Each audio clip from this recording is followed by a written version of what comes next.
Everyone, and welcome to lesson 6.4. Today we are going to talk about being able to prove that quadrilaterals are parallelograms. And a lot of what you're going to notice from this list of ways to prove is that they are very similar to the properties of a parallelogram as well. So first and foremost, if both pairs of opposite sides are parallel, then we are able to prove that our figure is a parallelogram. Now, a reminder that another way to show this is that if you have both pairs of consecutive angles supplementary to an angle, that will also show this. So for instance, if I have angle right here, and I know that it is supplementary to both of these angles, what that does is it actually proves the lines parallel, because if these both add up to equal 180, and these both add up to equal 180, we're showing that these same side interior angles for these lines and then these lines are supplementary, so we're able to show that those lines are parallel. So they're kind of either one being shown is showing that statement. The second one is that both pairs of opposite sides are congruent.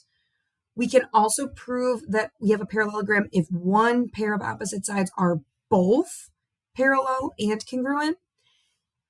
Diagonals bisecting each other prove that a quadrilateral is a parallelogram, and the opposite angles being congruent to each other also prove that we have a parallelogram. So in these examples down below, we are looking to see, are in fact these angles, quadrilaterals, able to be considered parallelograms? On the first one, the answer is yes. All right, the diagonals are bisecting each other.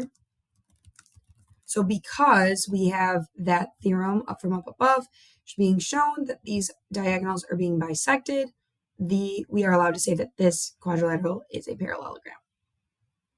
In the second one, we are seeing that we have one pair of opposite sides congruent, and then notice we have one pair of interior angles being shown supplementary. So that's actually enough for us to conclude that these lines are parallel.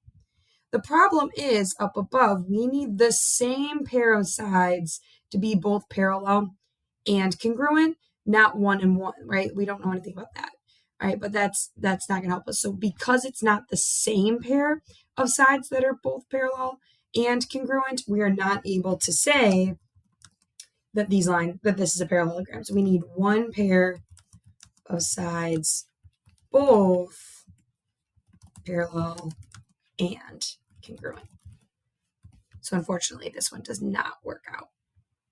All right, on the last one over here, we have our parallel for part C, or we have a pair of congruent sides. This time when we show those interior angles being supplementary, we are proving this pair of parallel lines, or these pair of lines parallel. So this is the correct version of allowing us to say that these lines are parallel. We would say yes, one pair of opposite sides are both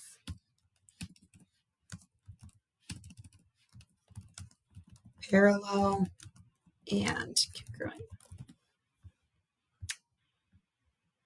All right, on our next example, in example D, we are being shown a pair of opposite sides are both 3. So we're able to say that pair of opposite sides is congruent. We are also being shown that one diagonal is getting bisected because both pieces equal 4. The problem is we don't know about the other pair of opposite sides. We don't know about the other diagonal. So this one, again, is not enough information.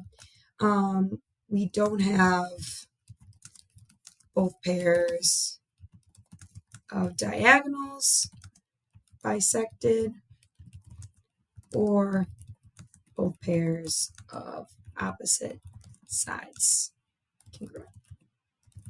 We would need information about either both pairs of sides or both pairs of diagonals to be able to say that.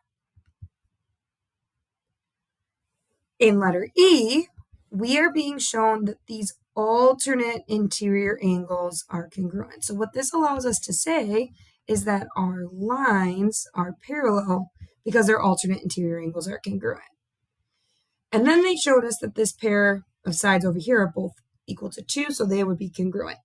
So very similar to what we had up above in option B, we have one pair of sides congruent, we have one pair of angles congruent. The problem is we don't have one pair doing both things. So this again is very similar to example B, that we need one pair of sides that's both parallel and congruent in order to say that this is a parallelogram. Last but not least, okay, we are given that we have one pair of sides that are both 73 that are opposite of each other, one pair of sides that are both 98 that are opposite of each other. So because we have both pairs of opposite sides congruent, we would say yes, this is a parallelogram because both pairs of opposite sides are congruent. Now, as you flip to the next page, there are 3 examples for you to try using these angle measures. Is this a parallelogram? Using these sides, is this a parallelogram? And then finally, for option C, would ABCD be considered a parallelogram? Make sure for each of these you are explaining why. All right, last bit of examples we have here today are asking us to ensure that this quadrilateral is a parallelogram by solving for x and y. So on this first one, if we look at the values of y, right, we have this is 60 degrees. The opposite angle, if this is going to be a parallelogram, needs to be congruent, right? These would have to be congruent to each other if this is going to be a parallelogram. So we would set 60 equal to 5y in order to solve for our y value. So if we divide both sides by 5, we end up getting y to equal 12. Now, in order for our angles, this to be a parallelogram, we would need these consecutive angles to be supplementary. So we know that if this is 60 degrees, the angles that are next to it also need to be 120 degrees, the supplement of 60 degrees. So we can take 3x plus 60, and in order for this to be a parallelogram, we know it would need to be 120 degrees. So we can subtract the 60 from both sides. 120 minus 60 is 60. Divide by 3. X ends up equaling 20. On our second example, we only have an x to solve for, no y's, but if we are going to make this a parallelogram, we have one pair of bisected diagonal. We need a second bisected diagonal. So 8x would have to equal 3x plus 5 in order for this to be a true statement. So we would subtract 3x from both sides. And then when we divide by 5, we end up getting x to equal 1 for that one. All right, on the final 2, these are for you to try. Letter A is very similar to what we did up above. You are looking to solve for x so that those diagonals are both bisected. Letter B, given those consecutive angles, what would x have to equal to make sure that this quadrilateral is a parallelogram?